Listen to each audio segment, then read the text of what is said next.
Bin Laden returned to Afghanistan in May 1996.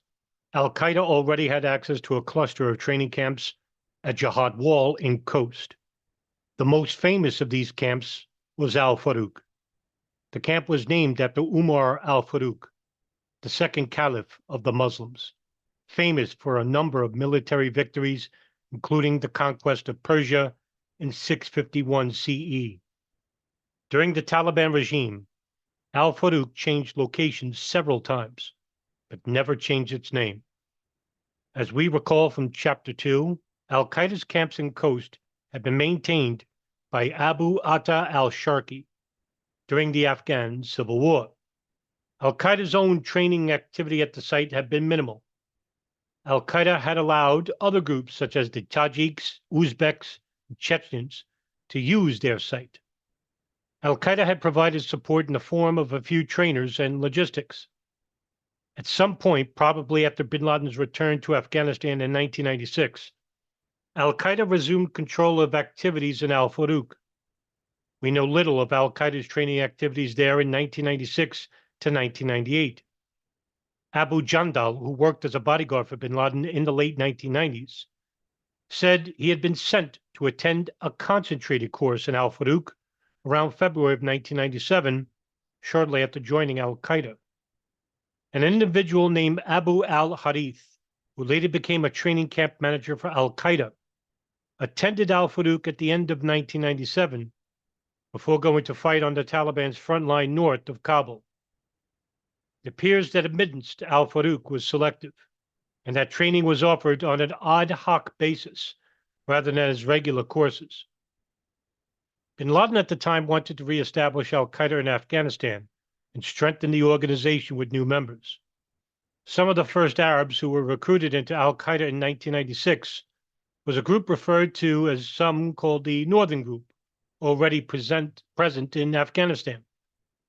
The group had tried but failed to enter the Tajik Civil War. They were subsequently invited to meet with bin Laden in Nangarhar. One of the group's members was Abu Jandal, who later worked as a bodyguard for bin Laden. It appears that bin Laden specifically targeted Saudis and Yemenis for recruitment, both among the Northern Group and among volunteers who came to Afghanistan through separate recruitment training networks. Al-Qaeda did not have a strong recruitment network at this time, but got access to a limited number of recruits through the Kaldeen training camp. Kaldeen had been founded by Abdullah Azam's services office in the late 1980s. Continued to run throughout the Afghan Civil War thanks to the efforts of Ibn Sheikh al-Libi and Abu Zubaydah. In 1996, Ibn Sheikh was still emir of the camp, and Abu Zubaydah assisted him from Pakistan until it closed down in the mid-2000s. Kaldeen was the main gateway for new recruits entering Kaldeen. As such, it was also a gateway for joining Al-Qaeda. Kaldeen was in a different geographic location than Al-Qaeda's camp. Information about its exact location is surprisingly hard to come by, but it was most likely situated in eastern Khost, close to the border with Pakistan, and usually accessed via Kurum Agency in Pakistan or Khost City. Al-Farouq was located in the Jawar Valley in southern Khost and accessed via Mir Ali in northern Waziristan. This would explain why Abu Atta, Mustafa Hamid, Fadil Harun, and others who visited the Al-Farouq camp in the 1990s never mentioned seeing or passing Kaldeen. The purpose of Kaldeen was to offer training to militant Islamists, regardless of group affiliation. Some of the trainees in Kaldeen were members of the national revolutionary groups such as the Armed Islamic Group, the GIA. Others came as individuals using the camp as a gateway to fight in Bosnia or Chechnya. Although trainees had various political motivations for seeking training, the camp leadership appears to have been apolitical. Political and doctrinal discussion among trainees was discouraged. Kaldeen has often been described as an Al-Qaeda camp, although this is not accurate. There was a degree of coordination with Al-Qaeda, especially after bin Laden's return to Afghanistan in 1996. In March 1997, Ibn Sheikh sent bin Laden a group of recruits with a letter stating that they would remind bin Laden of the days of Jaji, presumably referring to the first contingent of bin Laden's fighters in al-Masada in 1987. In May that same year, Abu Atta sent a letter to Abu Hafs al-Masri, in which he discussed setting up a training program for a group of Gulf Arabs in al-Farouq. He planned to draw the recruits from Khaldiin, or alternatively, to coordinate with Abu Zubaydah in Peshawar, so that the recruits are sent directly to al-Farouq instead of Khaldiin. The correspondence indicates that al-Farouq at the time was a small training camp compared to Khaldiin, and that Ibn Sheikh and Abu Zubaydah had more effective recruitment networks in the Gulf than bin Laden. Over the next 3 years, the power relationship between Khaldiin and al-Qaeda would change drastically. In August of 1998, al-Qaeda was running a basic course and a tactics course in al-Farouq with some 70 trainees in total.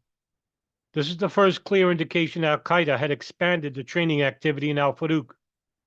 We do not know the identity of the trainees or the content of the courses, but they likely resembled those given in al-Farouq in the early 1990s, and in al-Farouq after it was moved to Kandahar in 2000.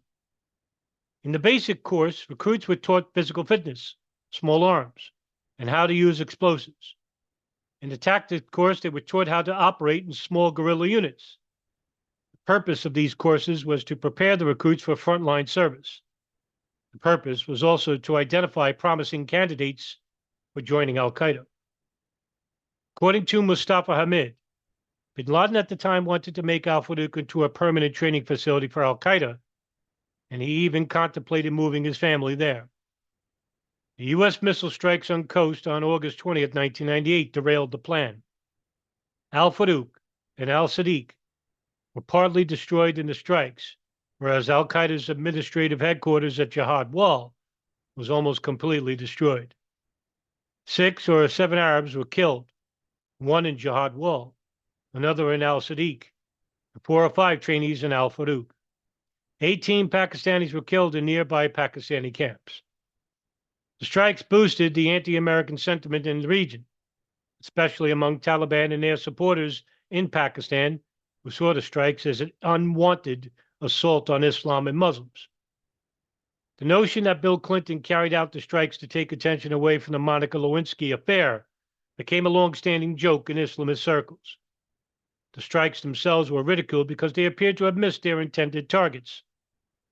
The Al-Shifa pharmaceutical plant that was hit in Sudan did not contain any chemical weapons, and bin Laden was not in Khost at the time of the strikes. Arab insider sources tell a different story. Although no high-ranking al-Qaeda members were killed in the strikes, they succeeded in destroying al-Qaeda's camp infrastructure in Khost. Perhaps more importantly, they reinforced myths about the precision and reach of U.S. military technology. Both Mustafa Hamid and the Syrian jihadist Abu Musab al-Suri were in awe of the precision of the U.S. missiles that had destroyed al-Qaeda's camps. Hamid, for instance, noted in his memoirs that in an al-Sadiq camp, the United States had put 1 missile in every of the 5 rooms that had been prepared for bin Laden and his family. The point here is not the factual accuracy of Hamid's account, but the feelings it conveys. The U.S. missile strikes were a stark reminder that al-Qaeda was facing a formidable and technological superior foe. As a consequence, al-Qaeda became more cautious about the security of their camps and of communication security in general.